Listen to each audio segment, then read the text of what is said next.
guys, Major Colton here, and today I thought I'd redo the video for my lightweight tank and show a little bit more how to use it, because I realized that while the build might be pretty nice, it takes a little bit of finesse and understanding of its mechanics and how it's used to actually use it. So first of all, I'm going to re-go over how to make it and whatnot, because I'm going to be taking down the previous video. First off, your armor. If you notice, the armor is only at 1758, and some people, you might say, well, that's pretty low for a tank, battle rifles are just going to shred you. But you see, the thing is, this is a lightweight tank. Really, there's no way for me to put in enough CE parts to make it have enough. So even if I changed it to the best CE head in the game, even with me having those CE arms and whatnot, I still only have 2045, and basically, because that's not even enough to buff out like any battle rifle, so there's really no point, because you have to have your armor rating higher than it has damage for it to even make a difference. And if I do that, then I don't buff out my tansies. Even if I go farther to even make it even higher, then you see I just completely destroy the KE, and any rifle in the game will just destroy it in a matter of seconds. So really, this is the best call for this. And because of that, I was able to put the H12 Swallowtail head on it and still buff out tansies, I believe. And with that, you have the 194 hacking speed, since this is the best hacking head in the game. So you can dish damage, or if you're already in the lead, you can secure the lead even further, or add a little, like, add insult to injury, because I know we've done that a few times where 3 of us will be destroying a team and then one player is just going around hacking the points. So a few times we've actually killed all the players, and right after it said that we defeated them, basically, then the last one dropped and we still won. Basically, basically a double whammy, where it's one of those things where, hey, we would have won either way kind of deals. But that's the main purpose in this head.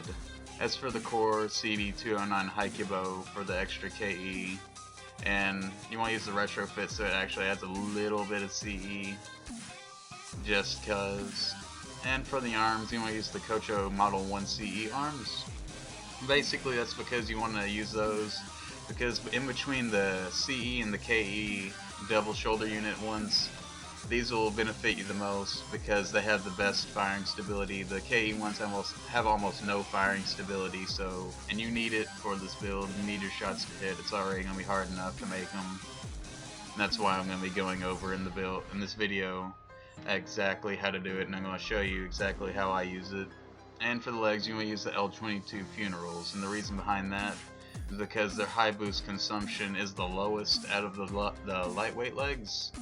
And when used in tandem with the Mekabashira Model 3 generator, it gives you the most distance travelable through high boosting and glide boosting, allowing you to have the greatest like you can close the most distance with this combination out of any leg type and generator setup on any tank, basically. And you'll also be able to, if you really had to, be able to boosting and firing simultaneously, simply because he has so much energy.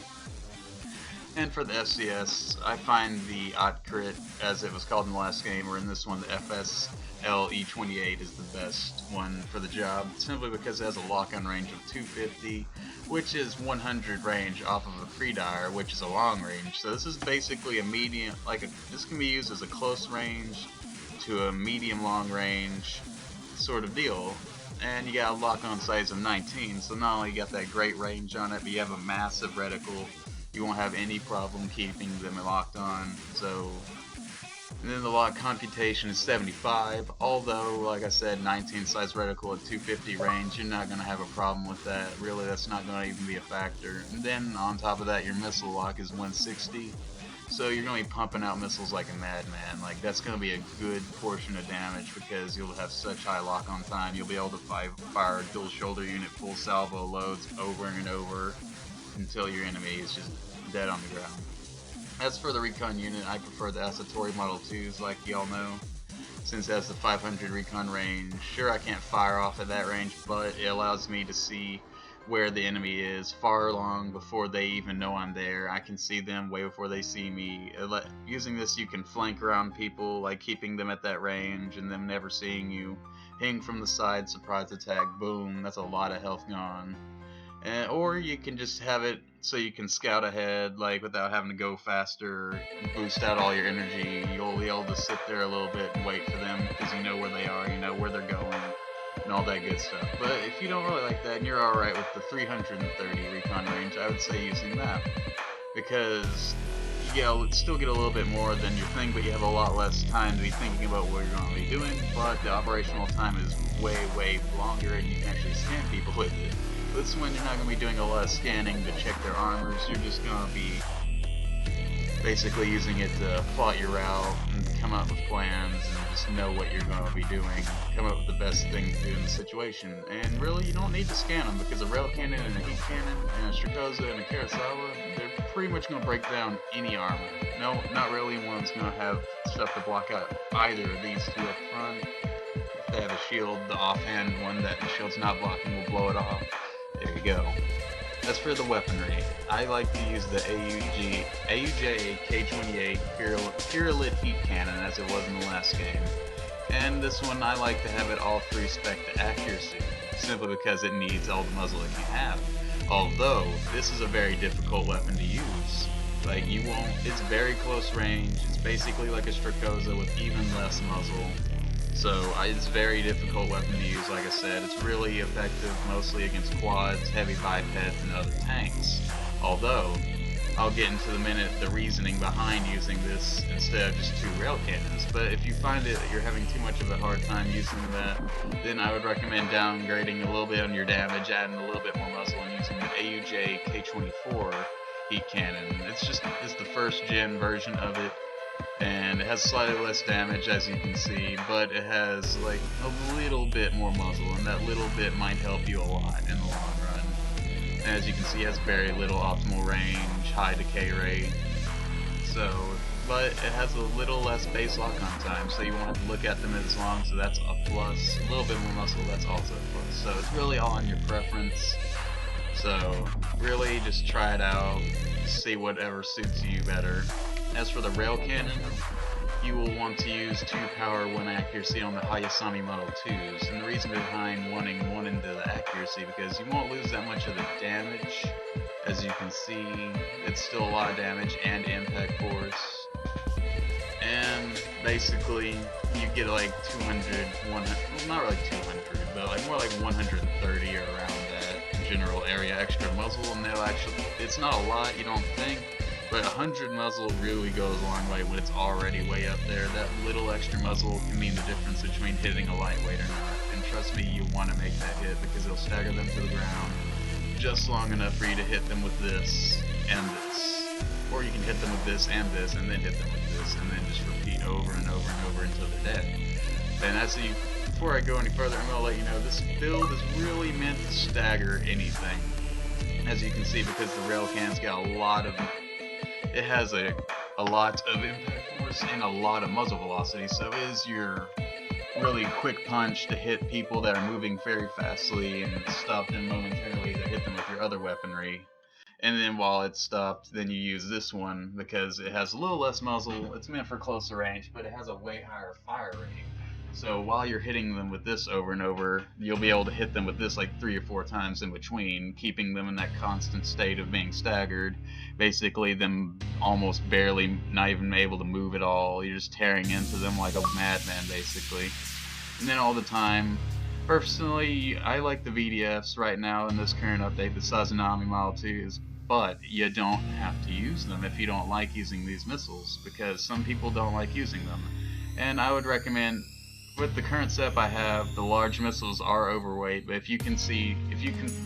think there might be a way that you can lower the weight. I think if you change the battle rifle or downgrade this to a mini Sawa that takes off enough weight to use the large missile, that's also good with it.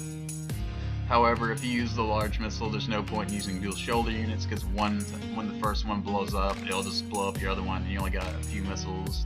So if you use the large missile, I would recommend using one of these CE arms that have the 199 firing stability, the AC202Ls, I think, because it'll add more to your armor, and you'll have a lot more firing stability, which will make you hit more. And if you're using a one-shot missile, you don't like a large missile, you don't want to use it at both shoulder units because it'll blow up the other missile and you're just wasting what little ammo you have. But otherwise, you want to keep it these arms. And these are all KE rockets, by the way. But if you want to use C, I would also, like I said, for the large missile, you'll have to rework the arms, or you'll have to rework your weaponry a little bit on the back, like change the Strakoza or the Kurosawa to a slightly lighter version of a weapon similar.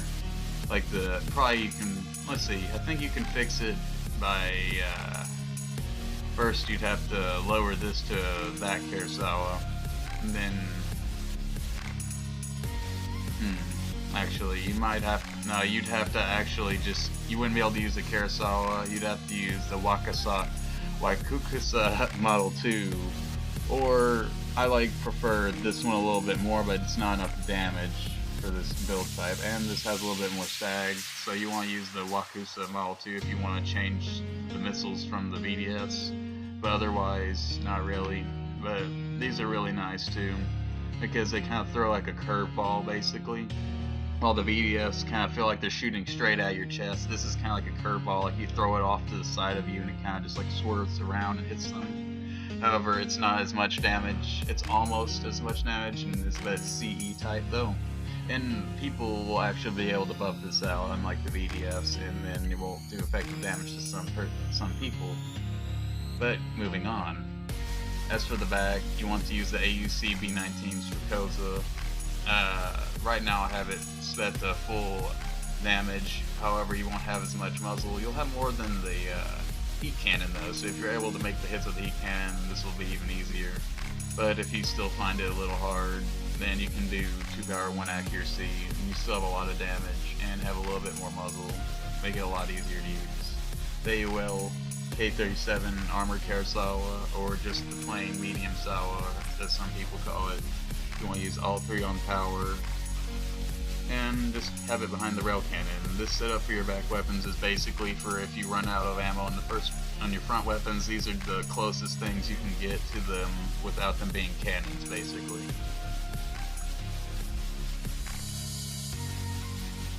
Alright guys, now that I showed you how to make it, I'm going to show you how to use it, basically. So I'm going to find I'm just going to use this one. It's not really a good UNAC, but this is just an example for me showing you the elements of this build. This is probably like the first UNAC I ever made, just when I was playing around with CE machine guns when the game first came out, so don't pay any attention to that. I'm just showing you the ways that this is done, and all my other UNACs have so much recoil resistance that I won't be able to show you what I'm trying to show you. So basically, as you can see, as he's coming in, I can just hit him with that and some other things, like before he even gets up on me all the way, and he's already down most of his health.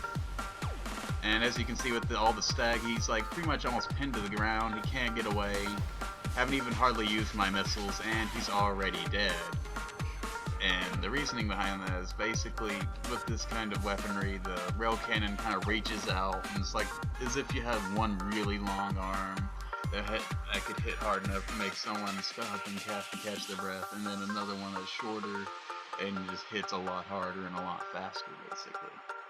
And you're basically, what this tank will do is keep people on that one little spot, or near that spot. And I can speak from experience, once you get good using this, you can actually stop people who are trying to pile drive you as they come at you, and then just kind of while they can't get away, just blow them to pieces, and then there you go, you got, instead of them piling you, you just killed someone on the enemy team. But the AC does take some getting used to, and whatnot. But there you go, that was just a little example of how this tank is meant to be used. It just kind of stags someone into place. It'll actually even work on other tanks sometimes, so keep that in mind. And strafe left and right when you're using the VDS, so you can spread them out so that people won't shoot them all down if they're shooting at you. And if you liked the video, comment, like, subscribe, let me know if you used it and if you liked it, and I'll see you in the next video.